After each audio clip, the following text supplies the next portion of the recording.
दोस्तों स्वागत है आपके अपने चैनल सिविल साइट विजिट में। तो हमारी जो सीरीज है जर्नी आप सिविल इंजीनियर वो कंटिन्यू है। आज मैं कुछ लाइफ एक्सपीरियंस भी शेयर करने वाला हूँ कि कितनी सैलरी से स्टार्ट किया था और फिर कैसे इंक्रीमेंट हुआ और कैसे इंक्रीमेंट हो सकता है, आपके स्किल्स क्या चाहिए और करियर कैसे आप मतलब स्विच कर सकते हो अपना ऑफिस वर्क या फील्ड पे। तो मैंने जो करियर स्टार्ट किया था, मेरी सैलरी थी 18,000 थी प्लस अकोमोडेशन थी, मतलब खाने का रहने का उनके साथ था, और 18,000 इन हैंड मिल रहा था पीएफ कट के। ठीक है, ये मेरा 18,000 से स्टार्ट हुआ। और मैं आपको क्लियर कर दूं, स्टार्टिंग में सैलरी मत देखो, मतलब आपको अगर 18, 20, 25 तक, मतलब क्योंकि बच्चे क्या होते हैं जब डिग्री हो जाती है एक्सपेक्ट करते हैं कि कुछ ज़्यादा सैलरी उनकी हो, मतलब 25-30। लेकिन अगर हम बात करें 15 और 20 भी कुछ नहीं होता है। लेकिन स्टार्टिंग में सैलरी नहीं देखो, नॉलेज आपको गेन करना है, आपको प्रैक्टिकल नॉलेज चाहिए तो उसके लिए तैयार होना है। तो मेरे ख्याल में इस समय आपको वो नहीं देखना चाहिए सैलरी। जब मैंने करियर स्टार्ट किया था, वीडियो को कंटिन्यू रखेंगे लेकिन उससे पहले एक अपडेट मैं आपको दे देता हूँ। एक छोटी सी ऐड है और काफ़ी बेनिफिशियल आपके लिए रहेगी अगर आप जॉब सर्च कर रहे हो तो। सिविल इंजीनियर्स एकेडमी एक बहुत अच्छी ऐप है जहाँ पे आपको जॉब पे डायरेक्ट अप्लाई कर सकते हो। मैं पूरी डिटेल देता हूँ कैसे आपको अप्लाई करना है, क्या चीज़ें हैं। जॉब के साथ आप कोर्सेज ले सकते हो, ये मौका बार बार नहीं मिलेगा, मिल रहा है। तो उसके लिए आपको करना क्या है, सिविल इंजीनियर एकेडमी ऐप को डाउनलोड करना है। डिस्क्रिप्शन में मैं लिंक डाल चुका हूँ। जैसे ऐप को डाउनलोड करोगे तो उससे पहले आपको क्या करना है, उसमें लॉगिन करना पड़ेगा। जैसे आप लॉगिन करोगे तो कुछ ऐसे पेज पे आप आ जाओगे। यहाँ पे आप देखोगे तो आपको यहाँ पे काफ़ी चीज़ें देखेंगी, course list, notes list, construction, government app, jobs, my courses, profile, ये सब चीज़ें होंगी। ठीक है, मैं समझाता हूँ। अगर आपको जॉब चाहिए तो करना क्या है, 100% प्लेसमेंट वाले ऑप्शन पे जाइए। वहाँ पे अगर आप चाहते हो कि इंटरनेशनल प्लेसमेंट चाहिए तो आपको 999 इनको पे करना पड़ेगा। तो आपको उसके रिलेटेड ये जॉब्स दिखाएंगे, आपका रिज्यूम रेडी करेंगे। अगर आपको महाराष्ट्र गोवा में जॉब चाहिए तो उसके लिए आपको पे करना पड़ेगा 499 में।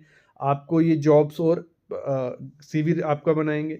आपको गुजरात रीजन, आंध्र प्रदेश, मध्य प्रदेश, इन सब में जॉब वैकेंसीज पड़ी हुई हैं, तो उस हिसाब से आपको ये गाइड करेंगे। एक कंसल्टेंसी आपके लिए है।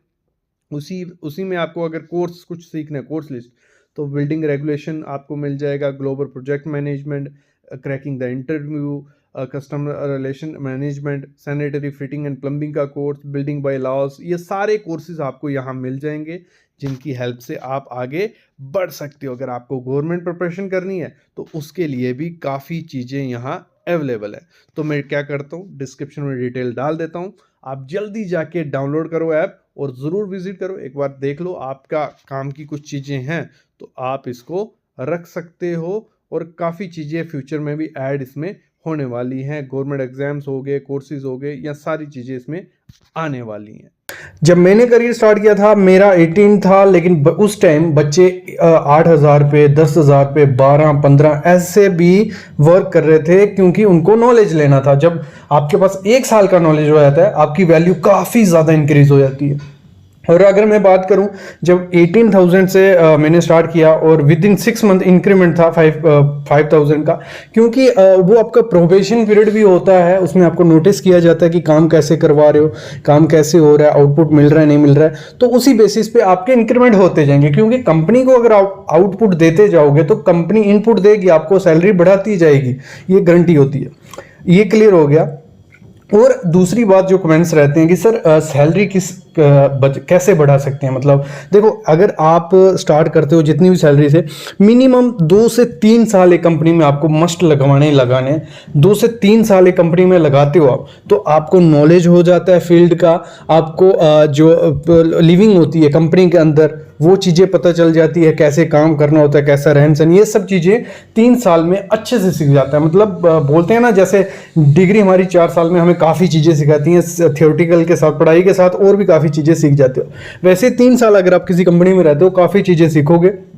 उसके बाद आपको क्या करना है, स्विच। अगर आपको अपनी सैलरी जल्दी इंक्रीज करनी है, ज़्यादा इंक्रीज करनी है, तो आपको 3 साल के बाद एक कंपनी में स्विच करते हैं, उसके 2 साल के बाद दूसरी में, ऐसे ऐसे ग्रोथ के चांसेस काफ़ी ज़्यादा होते हैं। अगर किसी कंपनी में एक इंटरनल रहते हो तो 10 से 20% वहाँ सैलरी इंक्रीज देखने को मिलेगा, इतनी ज़्यादा नहीं मिलता है। तो अगर दूसरी कंपनी में स्विच करते जाते हो तो ज़्यादा आपको हाइक देखने को मिलेगा।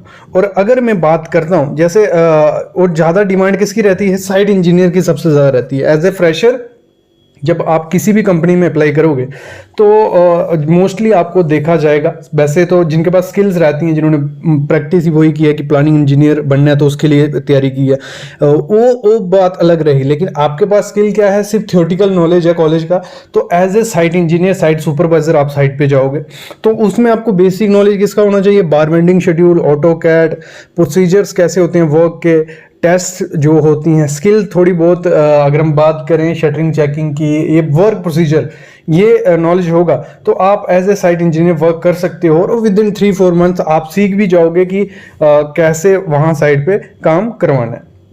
और एक मैं टिप्स आपको दूंगा, जरूर दूंगा, स्किल दूंगा कि आपको मेरे ख्याल में ऐसे तो अगर बड़ी एमएनसी कंपनी, जो अच्छी कंपनी आपको मिल जाती है तो ठीक है, कोई बात नहीं है। लेकिन अगर आप किसी बिल्डर या कॉन्ट्रैक्टर कंपनी से अपना स्टार्टअप लेते हुए, मैं हर वीडियोस में बोलता आया हूं पहले भी, वहां से स्टार्ट करते हो तो आपकी ग्रोथ काफ़ी ज़्यादा अच्छी होती है, क्योंकि वहां आपको सब काम करने होते हैं, सब चीज़ें काम करवाने होते हैं। वहां से सीखता इंसान काफ़ी जल्दी है। वर्कलोड रहता है 12 घंटे, 14 घंटे, 15 घंटे काम रहेगा, नो सोशल लाइफ। लेकिन 1 साल अगर आप बिल्डर या कॉन्ट्रैक्टर कंपनी में लगवा देते हो, कोई अच्छी बिल्डर कंपनी, बिल्कुल ठेकेदार भी नहीं, तो वहां पे आप सीख के जल्दी ग्रो कर सकते हो। ये काफ़ी चीज़ें मैंने देखी हैं और मैंने भी ये फील किया है, क्योंकि मैं एक बिल्डर कंपनी में स्टार्ट किया था, जहां मैंने आपको बताया 18,000 सैलरी थी। एक बिल्डर कंपनी में स्टार्ट किया और वहां मेरे को काफ़ी ज़्यादा सीखने को मिला। जितना मेरे को वहां सीखने को मिला, उसके बाद कंपनीज में उससे ज़्यादा सीखने को मेरे को नहीं मिला। अगर हम बात करें, जैसे 2 सेक्टर बनते हैं, मतलब आप किसी कंपनी में जाते हो, प्राइवेट सेक्टर हो गया, ऑफिस सेक्टर हो गया। अगर आप जाते हो, और इसमें मेरे को क्वेश्चन भी आते थे जो पुरानी वीडियोस थी, सर सबसे ज़्यादा सैलरी किसमें है, जो फील्ड में ज़्यादा है कि ऑफिस वर्क में ज़्यादा है? देखो, सैलरी ज़्यादा मेरे को जो देखी गई है वो ऑफिस वर्क में है, क्योंकि वहाँ जो आपके प्रोजेक्ट मैनेजर, डायरेक्टर, उनसे इंटरेक्शन जल्दी ज़्यादा होती रहती है, क्लाइंट से इंटरेक्शन आपकी होगी, तो उसमें उधर आप नज़र में ज़्यादा रहते हो और काम भी उसी हिसाब से होता है। तो अगर आप planning engineer, building engineer, quality engineer, quantity surveyor हो गया, ये ऑफिस वर्क की पकड़ते हो तो सैलरी आपको ज़्यादा देखने को मिलेगी। वैसे हम फील्ड की बात करें, फील्ड में सैलरी इंक्रीज होने में टाइम लगता है। अगर आपके पास 8 से 10 साल का एक्सपीरियंस है तो सैलरी आपको देखने को अच्छी मिलेगी। अगर अभी प्रेजेंट की मैं बात करूं, जिनके पास अगर हम बात करते हैं 8 से 10 साल का एक्सपीरियंस है, तो आपको 55 से 75 तक की सैलरी देखने को मिलेगी फील्ड जॉब में। और वैसे ही ऑफिस जॉब में हम बात करते हैं, कंपनी पे डिपेंड होती है, कंपनी किस हिसाब से अकोमोडेशन या वो चीज़ें दे रही है आपको।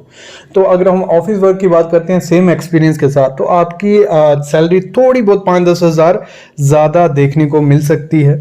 तो ये आपको करना होता है, पहले तो आपको फील्ड पे जा, क्योंकि अगर मैं बोल दूँ, अगर आपको ऑफिस सोचा आपने ऑफिस वर्क ही करना है, प्लानिंग बिल्डिंग जो भी करना है ऑफिस वर्क ही करना है, लेकिन उससे पहले 1 से 2 साल आपको क्या करना है, फील्ड वर्क जरूर करना है। अगर आपको अच्छी परफेक्शन चाहिए, अपने काम में नॉलेज चाहिए, तो 1 से 2 साल अगर आप साइड पे वर्क करते हो, उसके बाद आप ऑफिस में भी अच्छे से एग्जीक्यूट कर पाओगे, क्योंकि जो प्लानिंग होगी या बिल्डिंग होगी वो किस बेसिस पे होगी, जो फील्ड पे चल रहा है। और अगर आपने फील्ड वर्क नहीं किया तो आपको आइडिया नहीं लग पाएगा कि आपको कैसे उस चीज वो कैसे एग्जीक्यूट होगी, कितने टाइम में होगी, क्या चीजें होती है, फॉर्मूलेज वगैरह, ये सब चीज़ें हैं, टेम्पलेट्स हैं, डैशबोर्ड्स हैं, ये सब चीज़ें हैं। इन पे वैल्यूज डालोगे डायरेक्ट सब निकल आता है।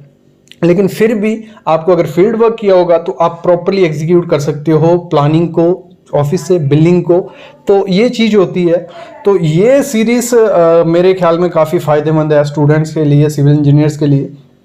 तो ये मैं कंटिन्यू ज़रूर रखूँगा, क्योंकि काफ़ी कमेंट्स आए, काफ़ी प्यार दिया आपने सीरीज़ को, तो ये ज़रूर कंटिन्यू रहेगी। बस आपको क्या करना है, अपने दोस्तों के साथ शेयर करना है जो स्टूडेंट हैं या अभी फर्स्ट ईयर में, क्योंकि अगली जो वीडियो रहेगी उसमें मैं बात करने वाला हूँ जब हमारे डिप्लोमा हो जाएगा, उसके बाद क्या करें, बीटेक हो जाएगी, उसके बाद क्या करें, एमटेक हो जाएगी, उसके बाद क्या करें, फील्ड कैसे एमबीए करें कि क्या करें, वो सब चीज़ें मैं बात करने वाला हूँ। मैं अपना खुद का भी शेयर करूँगा उसमें कि क्या मैंने किया है, मतलब बीटेक के बाद एमटेक की, एमबीए किया या डिप्लोमा किया, वो सब चीज़ें हम बात करेंगे। तो ऐसे ही प्यार देते रहो, लाइक करना वीडियो को और चैनल को सब्सक्राइब करके रखो, बेल आइकन दबा के रखो, क्योंकि प्रैक्टिकल नॉलेज साथ में स्टार्ट है। वो जो आपके लिए इंपॉर्टेंट कोर्सेज होते हैं वो भी लाता हूँ, जो प्रैक्टिकल वीडियोस होती हैं वो भी लाता हूँ, सब कुछ ला रहा हूँ। बस आप प्यार देते रहिए और चैनल को सब्सक्राइब करके रखिए। Thank you guys.